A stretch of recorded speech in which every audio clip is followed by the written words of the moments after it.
What's up everybody and welcome to Out Motorsports. My name is Tyler and today we're in the 2020 Toyota Avalon TRD. Last year Jake got to take the Toyota Camry TRD to Summit Point and he did a track cross in it. Today Jake and I are in New Hope, Pennsylvania. I'm in the Avalon TRD. Jake got to drive the Honda Civic Type R. We're joining some of our closest friends on a fall cruise up through the Northeast and up through the Pennsylvania mountains.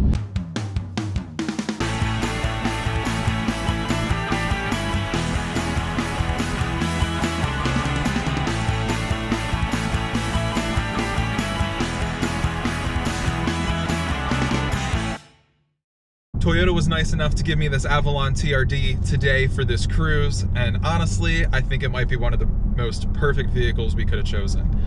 We're in Northeast roads.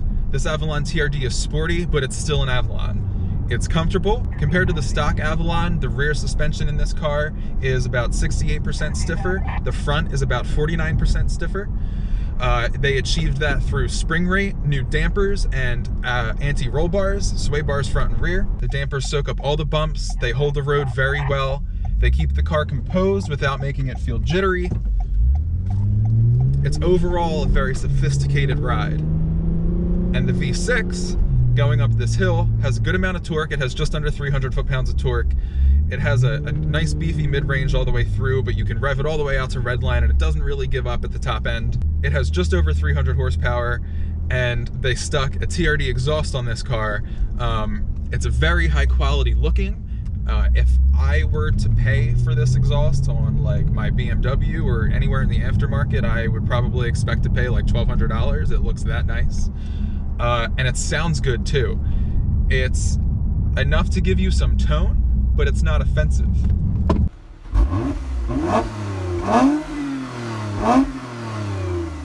Compared to the V6 in this Avalon TRD is an 8-speed automatic transmission, and this automatic is one thing that they didn't change when they decided to put the TRD package on this car.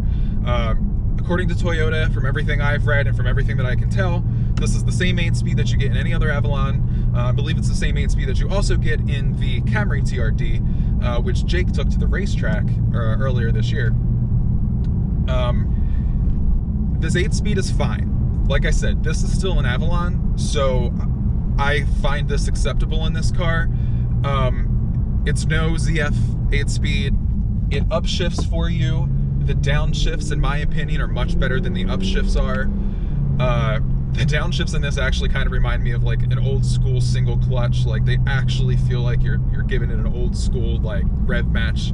And it sounds pretty good with the catback exhaust. It doesn't, in most cases, doesn't sound like a slush box torque converter downshift. If you have the wheel cranked and you floor it, it will spin the tires, light them up, take it all the way to redline, and it will shift for you.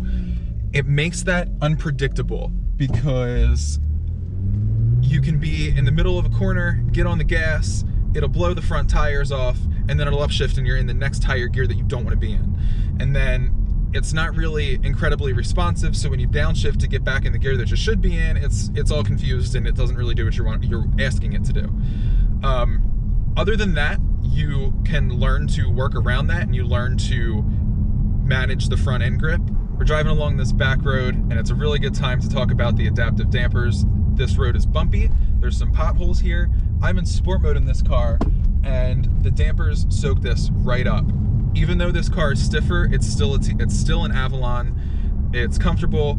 In the Northeast where we have all these potholes and these bumpy roads, it's no problem at all. And when you're at speed, it holds the road very well. I have an off-ramp near my house that connects one major highway to another. And let's just say you can take it at speed. And when you do, in most cars, it feels very jittery and you're hopping up and down. And in this car, I felt nothing. So that's a testament to what they've done with the damper tuning in this car, making it feel comfortable while stiffening it up and keeping it composed with those big anti-roll bars. That's not to say that this car isn't big though.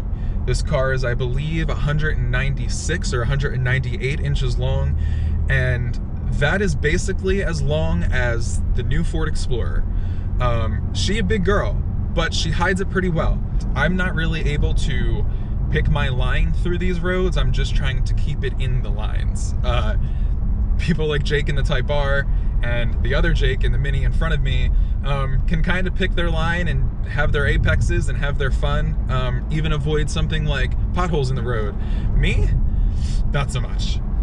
The tires on this car are only 235 section tires in width, so you don't have a lot of ultimate grip, like the grip that Jake might be having in that Civic Type R in front of me, but it still feels composed, and you still know exactly what the chassis is doing. It doesn't really play with you at all. It just kind of defaults to safe understeer, but the steering itself is pretty direct. It doesn't surprise you in any way. It's not a standout feature, but it doesn't hurt this car or hurt the driving experience in any way. It has a pretty direct on-center.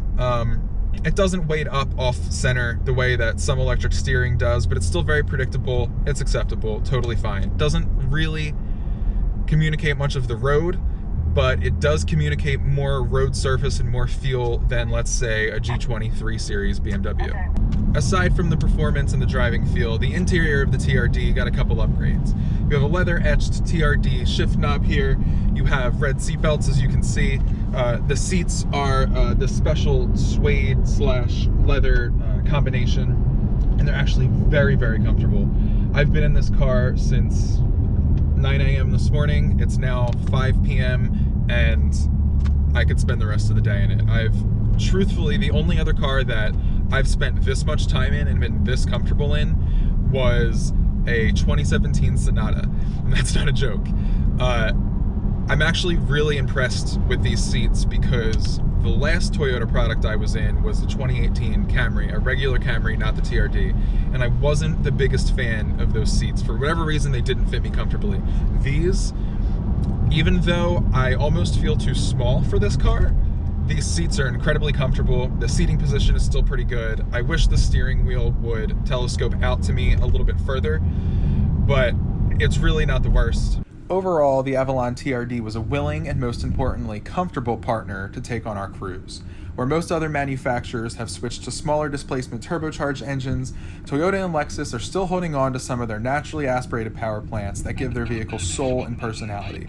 When people ask me throughout the day about this car, I think they were surprised to hear just how pleased I was with it as an overall package.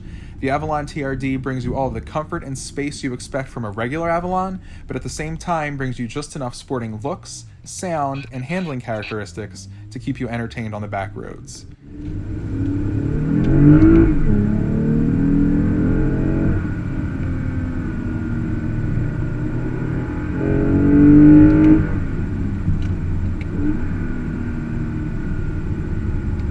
That kind of Avalon, nice. Who knew stock Toyotas made that much noise?